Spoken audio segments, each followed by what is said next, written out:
Hi, everyone. It is good to see you on this Monday. Welcome to KREM News at Noon. I'm Laura Papetti, and we begin with weather. It's been a really wet start to the week here in the inland Northwest. Many areas that you look at, it's been raining. Meteorologist Thomas Patrick, he is joining us with how much more we can expect for the rest of today and beyond.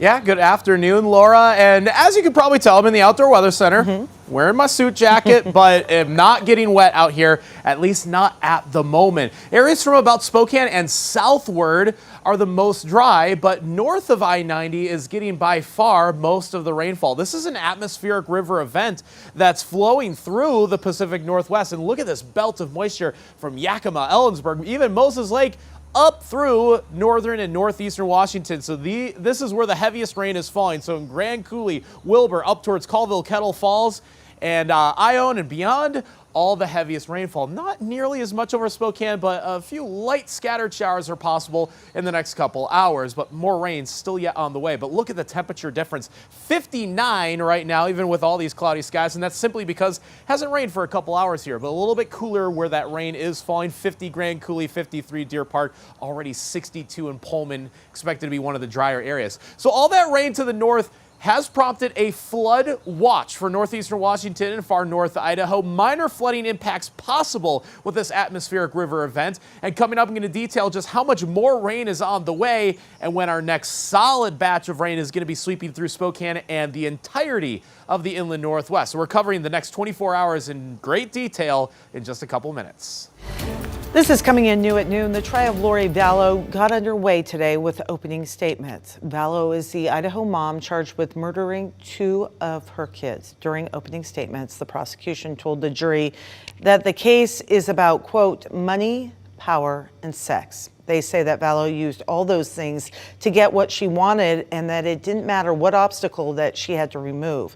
Prosecutors also revealed the conditions in which the bodies of the kids were found, saying one of the children had been badly burned. In their opening statement, the defense told the jury when there is a lack of evidence, the law calls it not guilty. The trial is expected to last several weeks, with the first witnesses taking the stand this afternoon. And for updates throughout the day, throughout the trial, just go to KREM.com. You can click on our article, which is on the homepage. Now to a developing story. This is coming in from Louisville, Kentucky. At least 5 people have been killed in a shooting at a bank building. That includes the gunman. Police say 8 others were hurt, including 2 officers. Christiane Benavides has an update now on the investigation. Police descended on an Old National Bank branch in downtown Louisville to find a lone gunman still firing shots. Officers exchanged gunshots with that suspect, and ultimately that suspect did die at the scene. We believe this is a lone gunman involved in this that did have a connection to the bank. This is awful. Kentucky Governor Andy Beshear fought back tears as he addressed the latest mass shooting. I have a very close friend that didn't make it today. And I have another close friend who didn't either. Caleb Goodlet's wife works inside the building.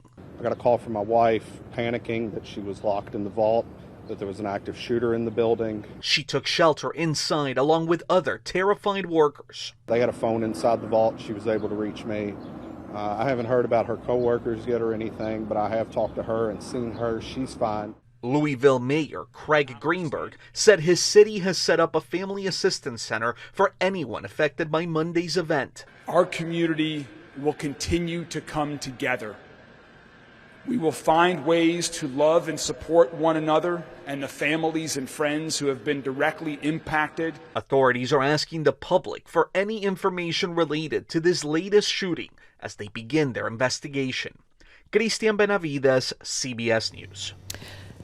Over the weekend, the Washington State Senate passed a bill that would ban assault weapons. The bill defines dozens of guns that would qualify. However, it doesn't ban the possession of an assault weapon, so anyone who owns one can keep them. The bill also allows exemptions for law enforcement and for the military. Violence is an emergency. Kids getting shot in schools is an emergency. An amendment was added to the bill giving manufacturers 90 days after the bill goes into effect to sell inventory to out-of-state dealers, only if they had it prior to January 1st of this year. Now the bill heads back to the House for further approval. Governor Jay Inslee is expected to sign the bill once it does reach his desk. And another gun bill also passed in Olympia this weekend. It signed into law that it would require a 10-day waiting period for all firearm purchases. Many people make very impulsive decisions, and this simply says, let's take a breath. Let's make sure if you are going to be a danger to yourself or to others, there is a cooling off period. It would also require a more comprehensive background check and proof the buyer passed an approved safety course as well. The bill is drawing opposition, however, from some state Republicans. This bill is not needed. It's not needed to protect our children. It's not needed to protect any safety. It is an impairment, and it jeopardizes public safety, Mr. President. Governor Jay Inslee is again expected to sign this bill as well. However, it could still face some legal challenges. 12:06 right now. We do have some breaking Gonzaga news coming in at noon. Junior guard Julian Strother announced just about an hour ago that he is declaring for the NBA draft. The announcement, however, not a big surprise. Strother took a big step forward this past season, averaging more than 16 points per game for the Zags. He also hit the clutch three-pointer to help Gonzaga beat UCLA in the NCAA tournament. NBA mock drafts have Strother ranked as high as a late first-round pick. In his announcement, Strother thanked his coaches, teammates in Spokane for all their support.